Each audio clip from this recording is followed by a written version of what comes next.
Welcome to part 2 of the lecture on code generation. In the last lecture, we learnt about the main issues of code generation, then simple code generation algorithms, and we also learnt about the Sadie-Ullman code generation algorithm, which produces optimal code. Today, let us review Sadie-Ullman algorithm, look at examples and then continue with the other optimal code generation algorithms. So, Sadie-Ullman algorithm produces optimal code. It has two phases, the labeling phase and the code generation phase. The labeling algorithm gives you the minimum number of registers required to evaluate the tree without any intermediate stores. So, for example, the leftmost child, which is a leaf, is labeled 1 and all other children which are leaves are labeled 0. So, here this is 1 and 0. Then for internal nodes, if the two children have equal labels, then the node has plus 1, along with the value of the label of the child plus 1, and otherwise if they are unequal, then the maximum of the two children values of the two children is taken. So, for example, here it is 1 and 0. So, this is max. So, this is 1. Here it is 1 and 1. So, it is actually 1 plus 1 2. So, the algorithm uses, as I said in the last lecture, two stacks. One is the register stack and the other is the temporary stack, and there are 5 cases, rather 6 cases 0, 1, 2, 3, 4, 5 in this algorithm.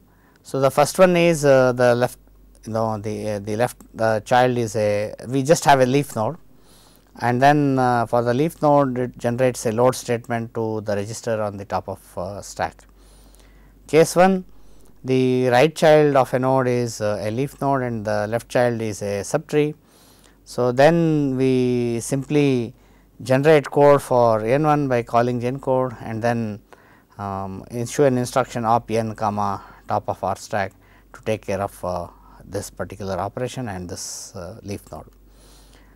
Case number 2, here the left subtree requires less than r registers and the right subtree requires greater than the number required by the node n 1. So, this is a slightly special case because it requires a swap of the two registers on the top of the register stack. So, this is required to make sure that a node is evaluated into the same register as its left child. So, here we swap, then we generate the code for the subtree headed by n 2. This is because we always generate code for the subtree which requires more number of registers, and then we generate code for the left subtree, finally emit the code as required and push the register onto the stack and swap it again. So, then the case number 3, here it is the other way, the right subtree requires less than r registers and left subtree requires greater than what n 2 requires. So, here there is no swap needed, we just generate code for n 1 followed by generate code for n 2 and then finally, the instruction for n itself. The last case, both the subtrees require greater than or equal to r number of registers. Here you require a temporary to store the result because we do not have as many registers as necessary. So, we generate the code for n 2, then store the result of n 2 into a temporary, generate code for n 1 and finally, generate the instruction for the node n. So, let us look at this is a summary of how the algorithm works. Let us look at an example. So, here we have the same tree for which we computed the min-reg values. So, it is all listed here 1, 1, 2, 3. The number of registers is 2. So, we are here. So, this requires 3 registers and then we look at the 2 subtrees n 3 and n 1 4. So, n 3 requires 2 registers and n 4 requires only 1 register. So, obviously, code for this subtree headed by n 3 is generated first, followed by the code for n 4. So, here you have that is what is indicated, start with n 5, then you go to n 3. So, once you go to n 3, these two are equal. So, you just go to the left. So, that is n 1, and then it goes to A, and finally, a load is generated for this particular leaf. So, followed by an op instruction for this. So, op n 1 b comma r 0. So, after this it goes to this particular subtree n 2, because this code cannot be generated without generating code for n 2. So, it goes to n 2, goes to C, loads C into r 1, and then generates code for this op n 2 d comma r 1, and finally, when it goes to n 3, it generates code for n 3 op n 3 r 1 comma r 0. Thereby, the result of this entire subtree n 3 is held in the register r 0, which is the register used by the left subtree of n 3. Later, it goes to n 4, generates code for loading E into r 1, because now r 1 is free, only r 0 holds this register, this value. It generates code for op of n 4, and then finally, op of n 5 is generated. So, this is a very simple strategy. We have two registers, and the subtrees require only 2. So, everything is fine as far as this is concerned. Now, the number of registers is only 1, right. So, now we have a small problem. So, we need a temporary. So, we choose the right subtree, because LST has to be computed into R 0 later on, this subtree has to be computed into R 0. So, we go to this, right. So, n 5, n 4, then E, and finally, load E into R 0 and op n 4 f comma R 0. So, this subtree generates code and gets evaluated into R 0. Now, release the register R 0, come here n 3, then this subtree is traversed n 2, and then load C into R 0, op n 2. So, another this node is also taken care of. Now, load this register into T 1. So, this is also released. Then you go to n 1, load A comma R 0, op n 1 B comma R 0. So, the code for this subtree is now generated. Now, the code for this entire thing can be generated op n 3 T 1 comma R 0. So, now the entire register R 0 contains the result of this entire thing, and finally, op n 5 T 0 comma R 0 generates code for evaluates this entire tree. So, now here you see that the number of registers is only 1. So, we require temporaries to evaluate the subtrees, and this is how it is performed. Now, so far we saw code generation examples based on Ullman algorithm, which requires a restricted form of machine. So, if we go to the next type of code generation algorithm, which uses dynamic programming, the restrictions on the machines actually can be removed to some extent. Broader class of register machines can be accommodated here. So, for example, they would have R interchangeable registers R 0 to R minus 1. Then instructions are of the form R I equal to E, and if E involves registers, R I must be one of them, that is all. That is the only restriction that we have. Form of instructions are these: R I equal to M j, R I equal to R I op R j, R I equal to R I op M j. So, now you see R I equal to R j and M I equal to R j. So, all types of instructions, copy, then lower store into memory, and then register can be, you can add more varieties also, for example, you can add R I equal to M j op R I, no problem. We have considered only these instructions to make the examples simpler, that is all.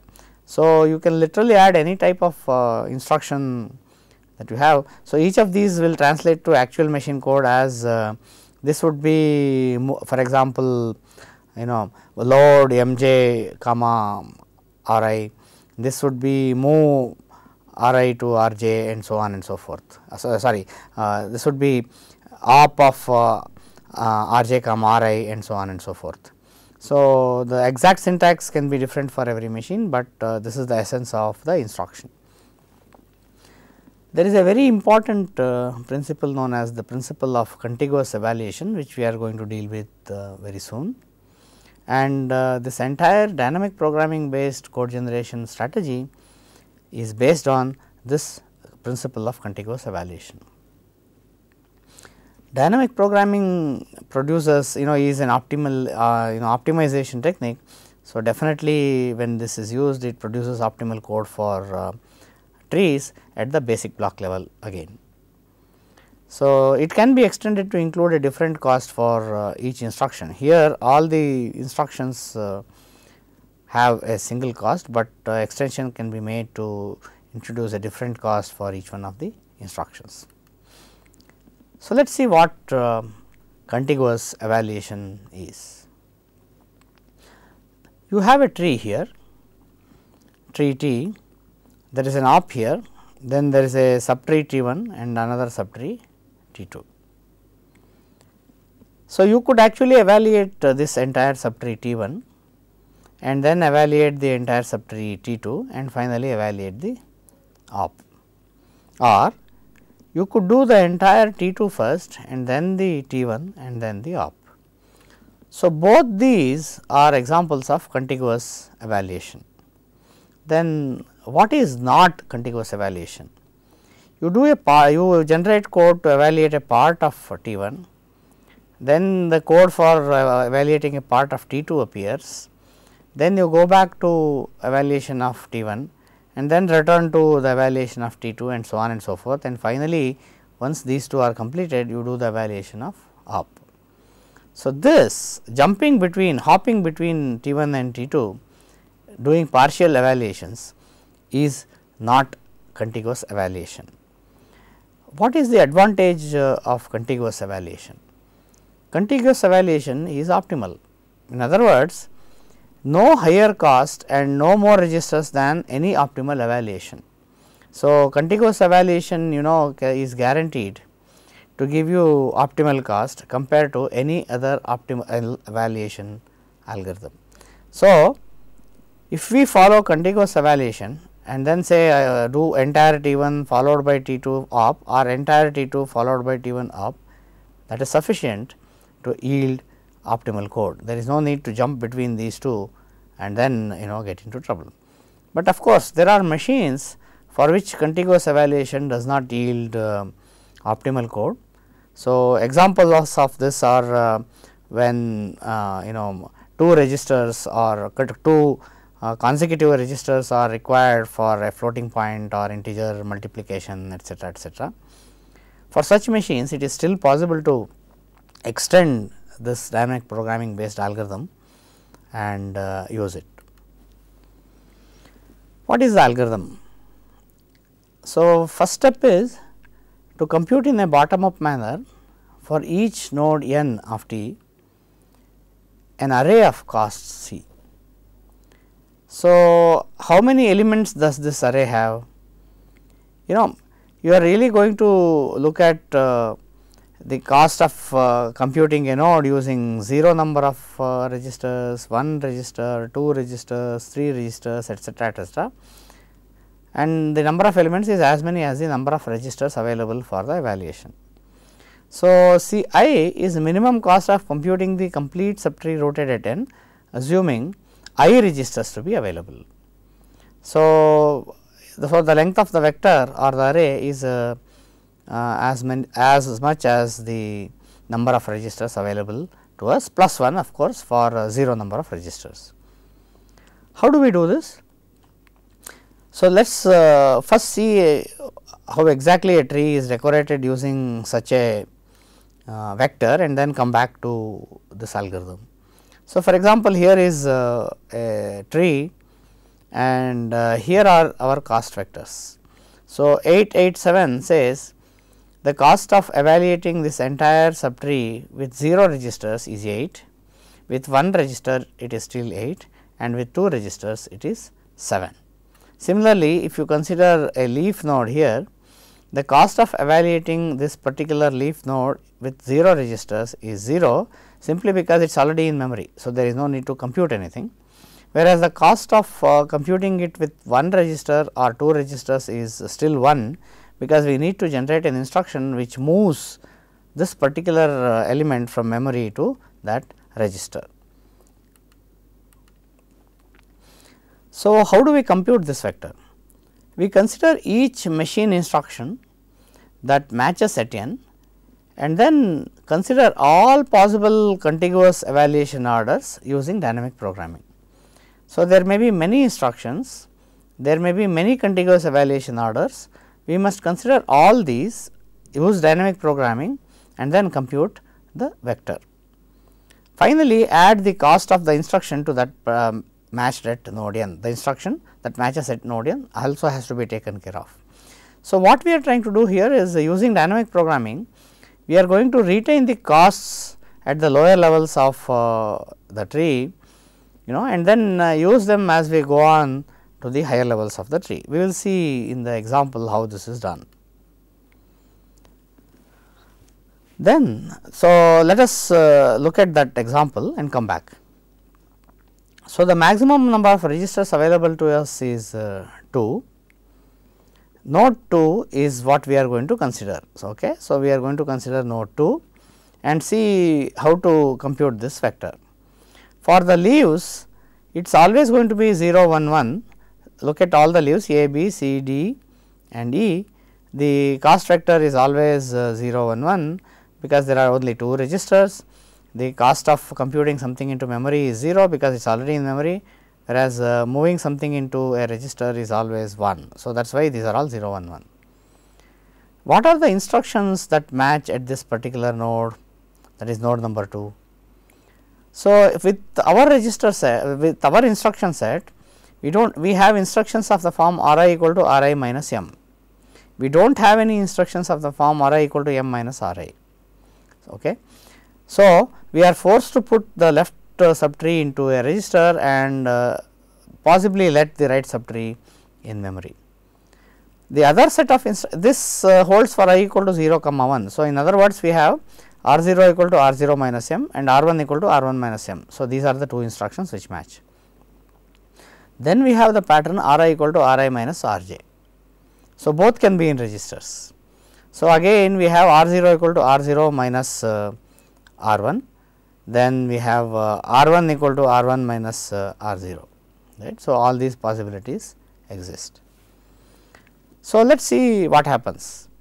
So, let us compute the cost of this particular node with just one register. So, the C 2 indicates cost of node 2 with one register.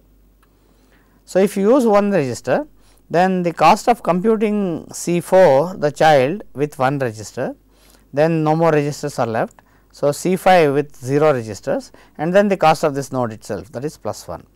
So, from the vector here we easily see that C 4 of 1 is 1, this is 0, this is 1, okay. And then C 5 of 0 is 0, and then plus 1, that becomes 2. What about 2 registers? Now, there are many possibilities. So, we take the minimum of these. C 4 with 2 registers, then the register, one of the registers retains the result and the other is released. So, C 5 with 1 register and then plus 1 for this node. C 4 with 2 registers, C 5 with 0 registers plus 1, correct. So, this can be in memory. C 4 with 1 register, C 5 with 2 registers, exactly the other way, plus 1. C 4 with 1 register, C 5 with 1 register, plus 1, and then C 4 with 1 register, C 5 with 0 registers, plus 1. Just because we are given 2 registers, it does not mean we must use both of them, we may possibly use only one. So, if you look at these using these vectors here, we get 1 plus 1 plus 1 comma 1 plus 0 plus 1 etcetera for all these values. So, then the minimum of all this is 2. So, the cost of computing node 2 with 2 registers, the minimum value is 2. Now, the cost of computing node 2 with 0 registers is always 1 plus the cost of computing it with 2 registers, because use all the registers, then the store the value computed into memory. So, then release all the registers, that is our principle. So, 1 plus C 2 of 2 will be 1 plus 2 equal to 3. So, our vector is really going to be, the first component is 3 with 0 registers, second component is 2 with 1 register, and third component is 2 again with 2 registers. So, we can compute the vectors in a similar manner. So, let me show you one more example very simply. So, for node number 3, that is this node, this particular node. So, we consider many possibilities again. 6, the left child with 2 registers, right child with 0, left child with 2, right child with 1, then left child with 1, right child with 0, and left child with 1, right child with 1, left child with 1 and right child with 2. These are the various possibilities that we have. So, minimum of all this is 4. Now, cost of computing with 1 register is this particular row, which is marked in red, and that is because we have 1 for the left child, 0 for the right child. Okay. So, we are using only 1 register here. So, that would be 5, and cost of computing into memory is this particular cost with 2 registers plus 1, that is 5. So, our triple is 5 for 0 registers, 5 for 1 register and 4 for 2 registers.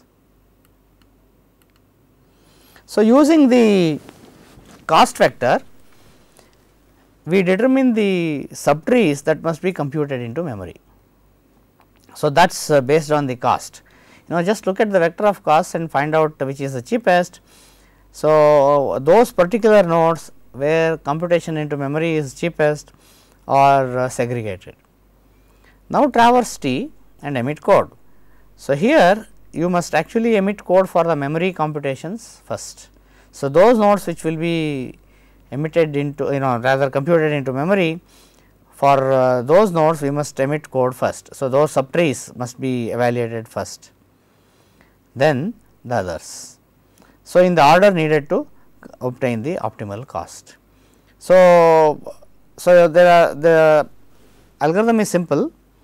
So, you look at the tree, label it with these vectors, then consider all those subtrees which have low cost when computed into memory, generate the code for such subtrees, and finally, generate code for other other parts of the tree. So, let us look at a simple example. So, before that maybe we can look at the picture itself. So, look at this. So, we have decorated all these with vectors. Now, the cost of computing the root with 2 registers is the minimum, that is 7. We also need to, as it is quite obvious that in order to generate code, we also need to keep track of the patterns or the instructions which were used at these 2 children, and finally, the instruction which is used at this particular node in order to yield this cost. So, at every node we go down from here, this gives me 7. So, look at the possibilities which yielded to give this 7. So, that is what I was showing here. So, minimum cost for node 1 is 7. The instruction which yielded this cost was R 0 equal to R 1 plus R 0, and if you trace it back, then it says compute the right subtree node 3 with 2 registers into R 0 and compute the left subtree, that is node 2 into R 1. So, this actually yielded the cost as 7. So, we must go down further, look at node number 3 and see what happens. The instruction which matched at that point and gave us the right cost was R 0 equal to R 0 star R 1. So, now 3 has 2 children 7 and 6. So, 7 must be computed with 2 registers into R 1 and 6 must be computed into R 0. So, go down for 2, node number 2. So, the instruction which gave us this cost was R 1 minus R 1 equal to R 1 minus B. So, you keep going further. So, this RST was computed into memory, that was the optimal cost, but it is already in memory, it is a leaf node, this B, there is nothing to do, and we must compute the left subtree into R 1. So, if we keep for the computation which makes 4 get into R1 is R1 equal to A. So, this instruction is emitted, and for node 7 the instruction is R1 equal to R1 slash E. So, this can be broken down into 2 more steps. So, 9 into memory and 8 into R1. So, for 8 the instruction is R1 equal to D, and for 6 the instruction is R0 equal to C. So, in other words, what we really did was take this 7, find out who is responsible for giving this cost 7, and similarly go down further. Finally, you would have decorated the entire tree, all the nodes in the tree with appropriate instructions, and now if you simply emit this code in a particular order, it will give you the code itself. So, for example, R0 equal to C, R1 equal to D, right, and then R1 equal to R1 slash E. So, you cannot really do a pre-order traversal and come back. We have to actually generate the code in the order dictated by this particular cost. So, this first and then this and so on, that is what it said, see. So, we had to do RST3 first and then 2. So, if we do not do this, the code cannot be generated in an optimal fashion. So, that is about code generation by dynamic programming. The dynamic programming based algorithm is very good, but it still has some restrictions on the type of instructions and so on and so forth. So, the next strategy is to use tree rewriting in order to do code generation, and using tree rewriting, it caters to complex instruction sets and very general machine models. There is no problem about any restriction on the type of instructions and so on and so forth. It can definitely produce locally optimal code like the others, because we are still using dynamic programming here as well. This is a combination of dynamic programming and tree rewriting. Non-contiguous evaluation orders are possible without sacrificing optimality. So, here there is no problem about evaluation order. Tree pattern matching will give us the order, as we will see very soon. It is easily retargetable to different machines. So, we can use a tree grammar in order to specify the machine, and then use a generator for tree grammars to give us the code generator. Automatic generation from specifications is possible. So, let us look at an example of how tree pattern matching is used or tree rewriting is used to generate code. As is obvious, to perform tree rewriting we need a tree intermediate code. So, let us take the example of the tree intermediate code for the high level statement A equal to B plus 1.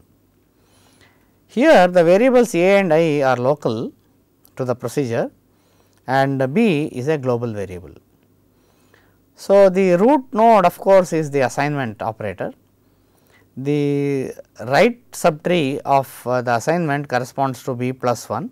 So, there is a plus, mem B is the offset of the variable B, it is a global variable. So, it has a static allocation, and then const 1 shows that it is a constant 1. The left subtree corresponds to AI, rather the address of AI. So, let us look at it. First of all, we need I, and then we need to dig into the array A, look at the ith location and take the address of that.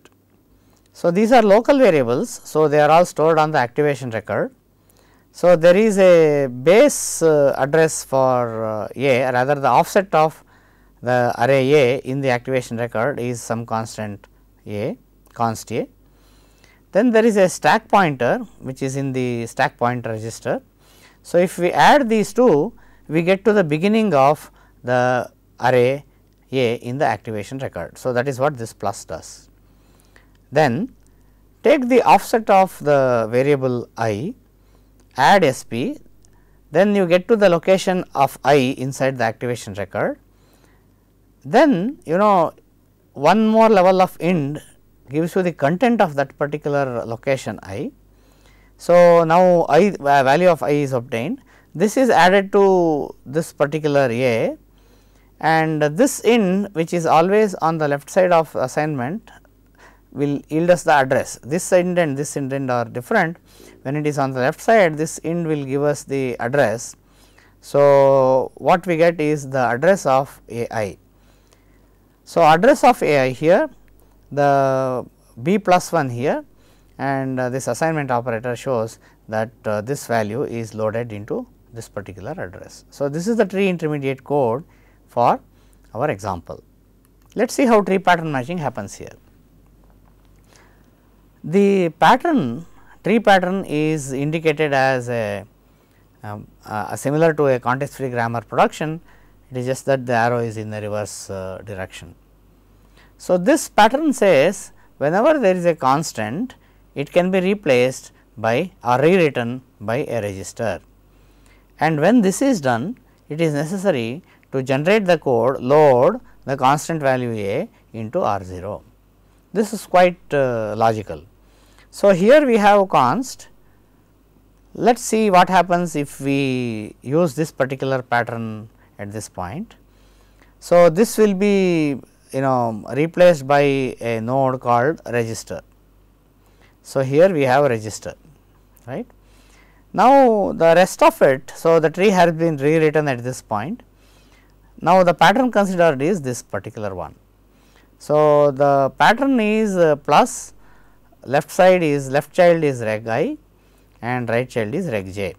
So, reg I corresponds to register 0, reg j corresponds to register SP stack pointer, and when we match this particular pattern, then the code add SP to R0 must be generated. That means, this is the addition. So, that is so far if we match this pattern and the previous one, the code that would have been generated is load constant a into R0, add SP to R0. Let us see what happens now. So, at this point we have two possibilities, two patterns match. First pattern is reg I is ind of plus const c comma reg j. So, that is this particular subtree, okay, ind plus const reg, right, or it is the bigger tree. So, we have plus reg, then ind plus const and reg. So, whether we match the smaller pattern or the larger pattern, correct code can still be generated. Okay. So, now let us normally we use a bigger subtree which is matched, because shorter code sequence can be generated. So, if we assume that the second pattern matches, then the code that is generated for the second pattern when this matches is add constant I SP comma R0. This is indexed mode of addressing.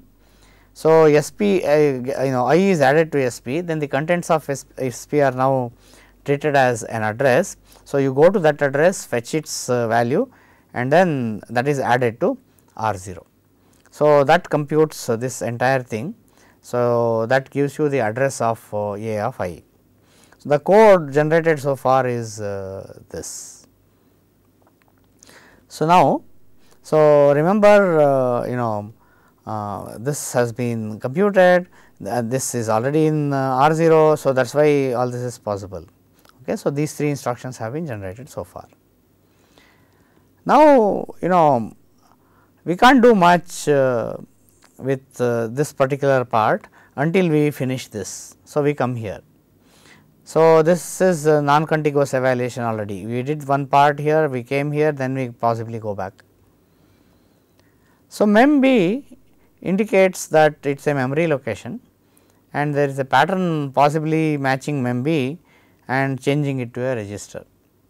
So, if we do that, then the code that must be generated is load b comma R1, thereby transferring b into the register R1. So, then this will change to reg node with 1.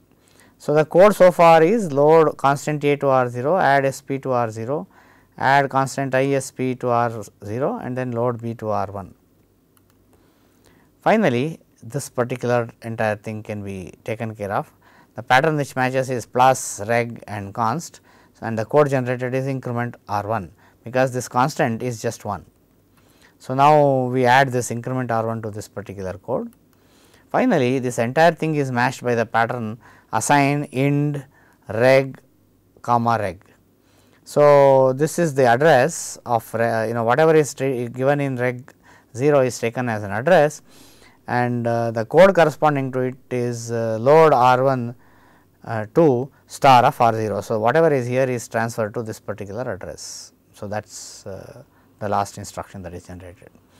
So, as you can see, the tree pattern matching process is definitely something which takes a part of left side and then the right side and then the left side and so on. So, it is non-contiguous, but it gives you more flexibility.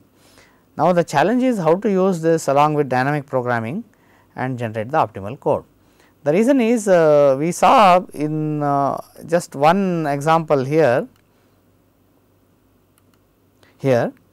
that there are two alternatives for pattern matching. With large intermediate code, there may be many alternatives and there are cost implications of each alternative. So, how to choose the best? This is carried out by using dynamic programming. So, now let us see code generators which are based on tree pattern matching and dynamic programming. So, these are based on tree pattern matching and dynamic programming.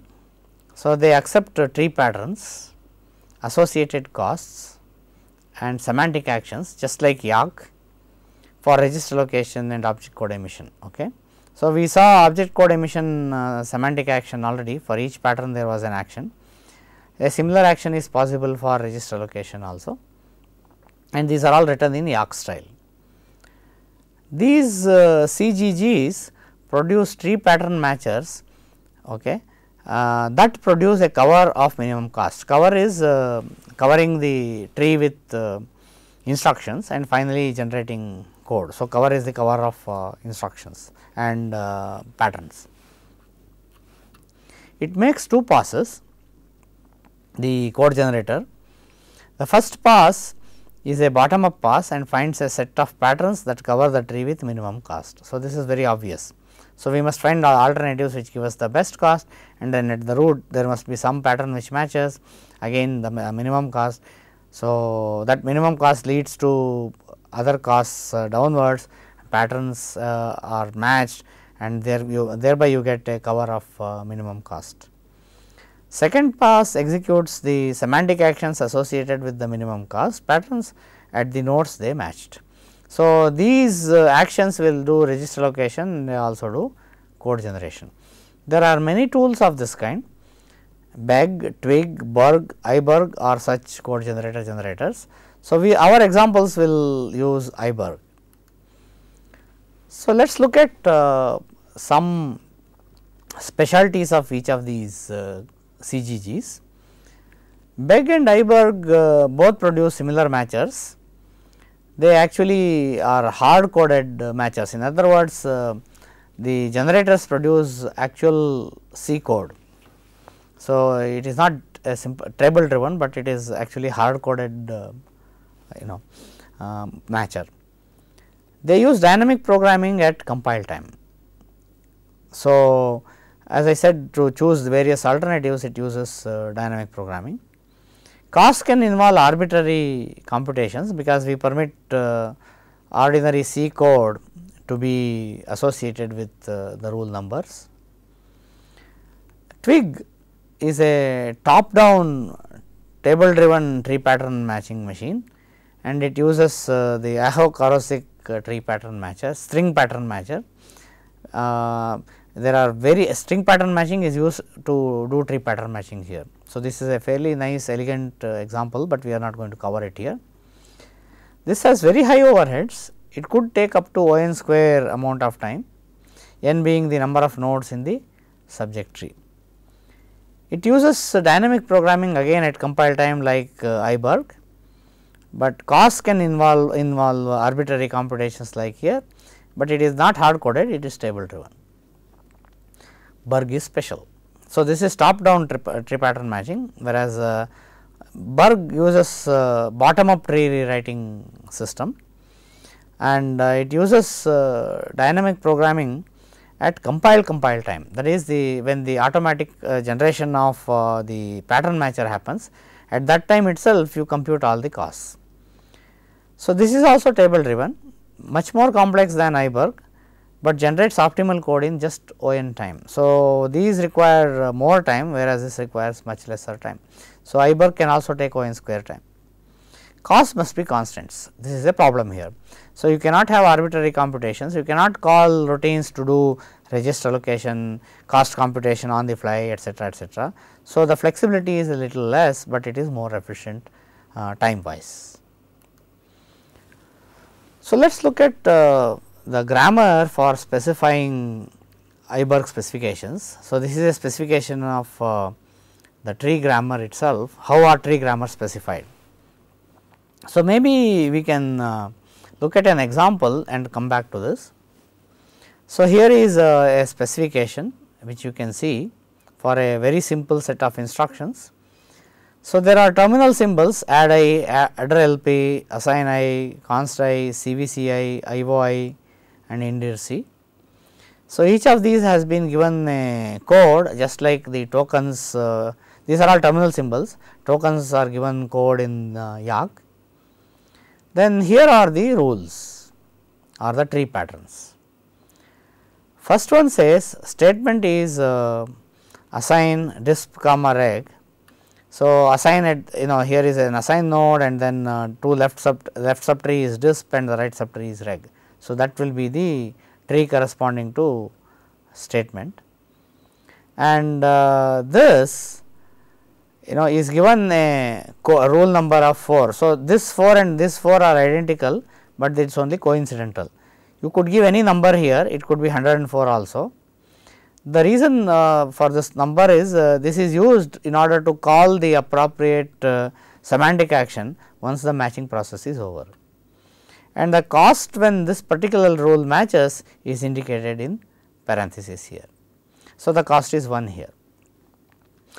A statement going to reg, rather reg going to statement, the number is 5, but and the cost is 0, no cost is mentioned. So, it is 0. So, reg colon addi add I reg comma rc has a cost 1 and its number is 6.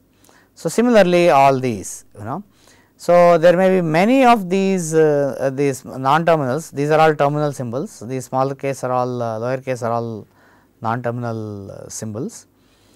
So, there may be many productions corresponding to each non terminal, statement has 2, reg has 4, disp has 2, rc has 2, con has 2. Now, some of these have costs attached to them like this, some others do not have. Okay. So, let us see this particular grammar. So, well, I explained it already, every declaration has a start non terminal and declares a set of terminals which we already saw. Each rule has non terminal colon tree, then there is a rule number and then a cost. Okay. So, that is what it is. How does the IBURG tree matcher work? It produces two functions called label and reduce. The user is responsible for calling these routines. So, what does label do? So, label P takes P, which is the root of that particular tree. It makes a bottom of left to right pass over the subject tree headed by P and then computes the minimum cost cover if there is one. So, we will see how this is done with an example. Each node is labeled with parenthesis m comma c or square bracket m comma c for chain rules. Chain rules are unit productions, for example, statement colon reg, statement colon IOI, reg colon disp, these are all unit productions or chain rules.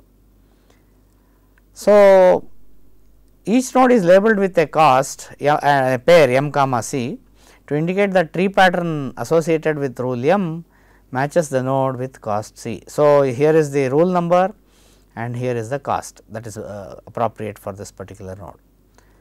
So, the nodes are annotated with m comma c or square bracket m comma c only if c is minimum cost for non terminal of rule m. So, you must consider all the rules that match take the non-terminals on the left side. So, whenever the non-terminals are the same, take the rule with the minimum cost that matches here and use that you annotate that here. Okay.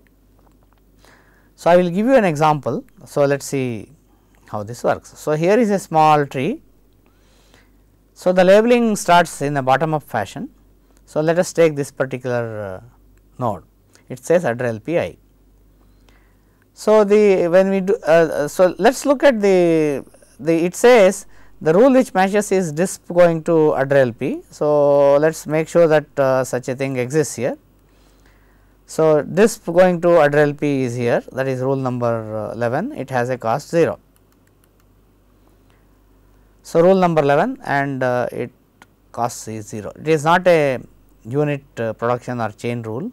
So, a chain rule involves 2 non-terminals only, but once disp colon addr LP matches, all the rules with only disp on the right side will match. So, the only rule that is applicable here is reg colon disp. So, this is rule number 9. So, that must be added to this particular set of matches.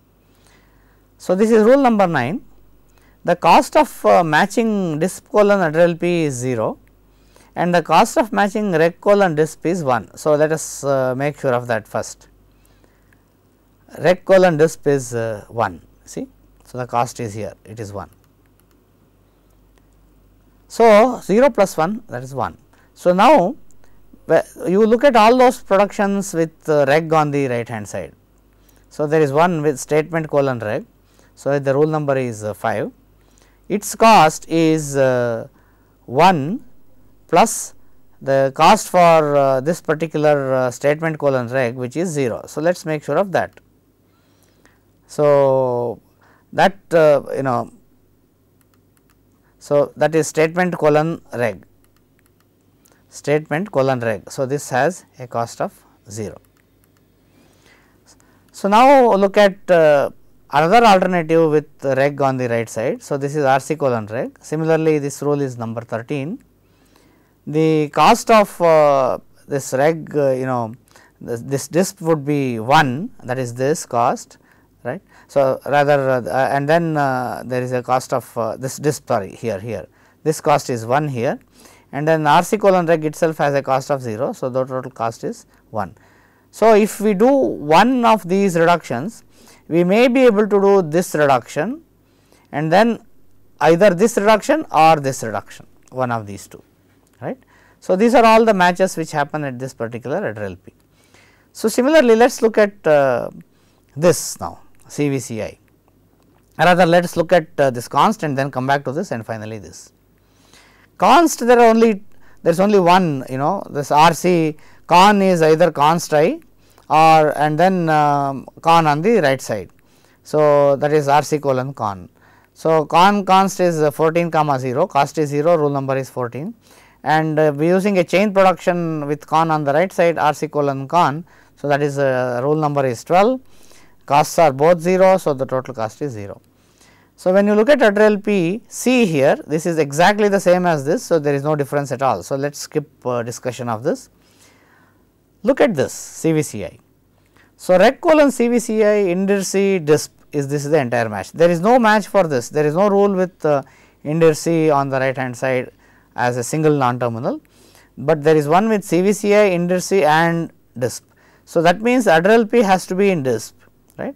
So, if we do that, this is rule number 7, the cost of this disp is 0 and then the cost of this reg would be 1. So, this entire cost is 1. Then there are similar unit productions or chain rules which happen and we have noted them here. Finally, we come to add I and then assign. So, in the case of add I, there is a add I on the right hand side with reg and RC. So, this must be reg and this must be in RC. So, the corresponding cost is here 1 and the corresponding cost is here, that is 0. So, you have rule number 6 for this match, then the 1 plus 0 plus its own cost, this cost is 1, that is 2. Similarly, then there are other alternatives which follow here. So, reg on the right side, reg on the right side, and then the other alternative with add I is reg comma con. So, the roll number is 10. So, that means this left side must be in reg and the right side must be in con. So, the cost of that would be, this is 1, this rule matches here, that is 0, and finally, this cost is also 0, that is total cost is 1.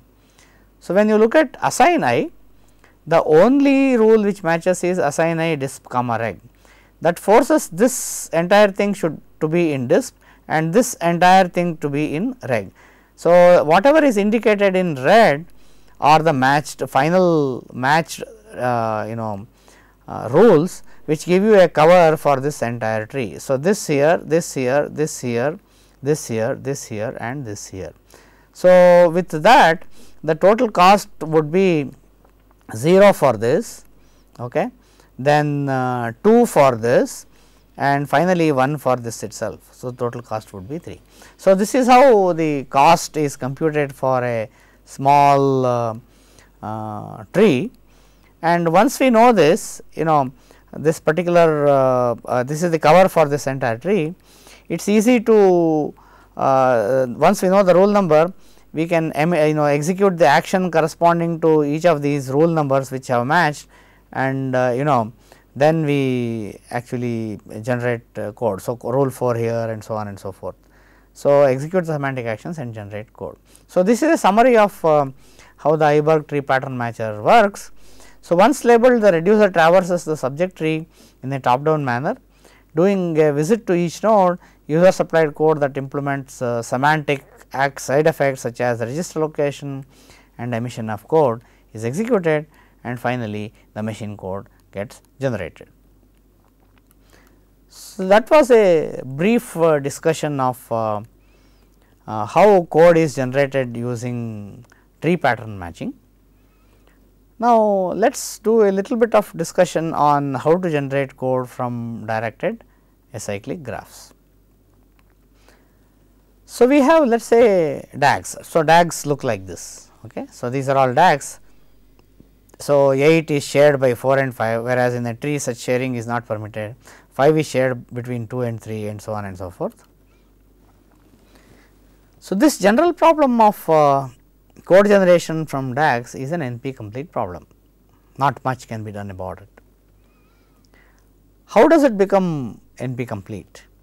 So, this will become clearer as we go on. So, we will see little later.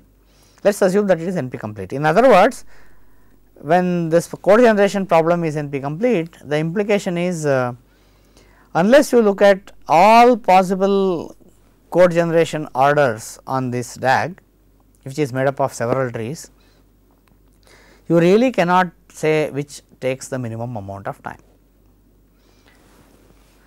So, heuristics are the only way to handle this situation. So, there are many heuristics, let us look at 2 of them. DAGs are divided into trees and then processed. So, here for example, this is a DAG which has many shared trees, right. So, what we do is whenever a node is shared between the parents, we create copies, duplicate. So, for example, 4 and 5 share 8. So, 4 has its own copy of 8 followed by its subtree, 5 has its own copy of 8 followed by its subtree.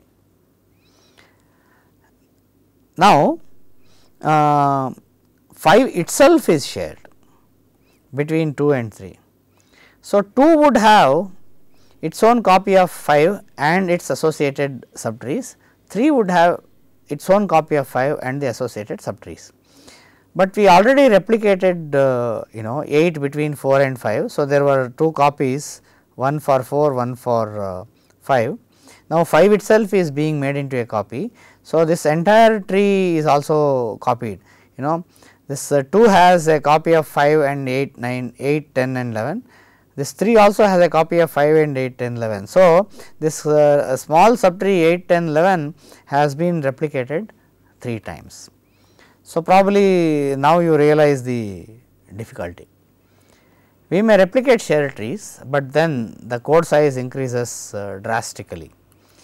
So, once we have this tree, you can apply dynamic programming or Seti-Ullmann algorithm or tree pattern matching in order to generate very good code on this particular tree. What is the other strategy? One may store the result of a tree, that is the root, into memory and then use it in all places where the tree is used. So, shared trees are cut off, pruned from the mother tree, and then it is stored into memory, and finally that result is used. So, let us see how it works. So, this is our original tree. So, 8, 10, 11 is a shared tree. So, 8, 10, 11 is separated into a small tree. Then 5, then 8 and 9 is another shared tree. So, 5, 8 and 9 is separated into another small tree. Remember that 8, 10, 11 has already been removed. Okay. So, what we would have had is just 5, 8 and 9. Now, the rest of it would be just a tree, because 1, 2, 3, then you have 4 and 5, 5, 8, 9 is a separate tree. So, there is nothing here. Then 4, 7, 8 is 8, 10, 11 is a separate tree. So, 4, 7, 8 is here. Now, what we really do is evaluate this particular tree and generate code for it, generate an instruction to store this entire result into memory. So, that is what this 8 would be, a memory location. The same is done for 5, 8, 9. So, we have done this first. So, 8 is now a leaf node with which is actually a memory location. Then 5, 8, 9 code generation is performed, an instruction is generated to store 5 into memory. Then this would also become a memory location. So, then we can generate code for this particular tree, because these are now just memory locations. There is no problem, we can load them whenever we require and evaluate the tree. Code generation for this subtree happens. The problem is the order in which all these must be done. There are many orders, and unless we test each one of these orders, we cannot say that the code is optimal. This is what makes the code generation problem from DAGS NP complete. So, we will stop at this point, and in the next lecture we will look at Peephole optimizations. Thank you.